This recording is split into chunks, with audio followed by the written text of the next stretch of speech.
నిప్పుల మంట మండుతోంది, కాలుడి గజ్జల గంట మోగుతోంది, పగల పొగల సెగరగిలను మూడే కాలం వచ్చింది. చుక్కలు నెలకు రాలిపోయే వేళ, దిక్కులు అన్ని తేలిపోయే వేళ, సింగపు నడకల సింగారి రూపాల మృత్యువు వచ్చింది. మనే తన కళ్ళు చూసి సూర్యుడే చిన్నబోగ, చలరేగే వేగం చూసి సెలయేయే అదిరిపోగా, చుక్కలే కోసి కోసి మెత్తు తేళ్లు పారిస్తుంది. ముఖాలని భయంతోటి పలికిపోగా, గాలిలాగా వచ్చరా నిన్ను నరికి పోగులెట్ట వచ్చరా, అలామగా కలిసి వచ్చరా నిన్ను మింగి వేరే కాలి వచ్చరా. రే రే రే విలయ ప్రళయమూర్తి వచ్చింది ఇదే కాంచన,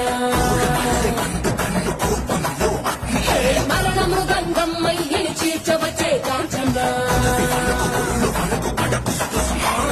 చేసిన సభను ముగియు వరకు రెక్కల తేగి కులుకు కులుకు అదిలిస్తే నిన్నే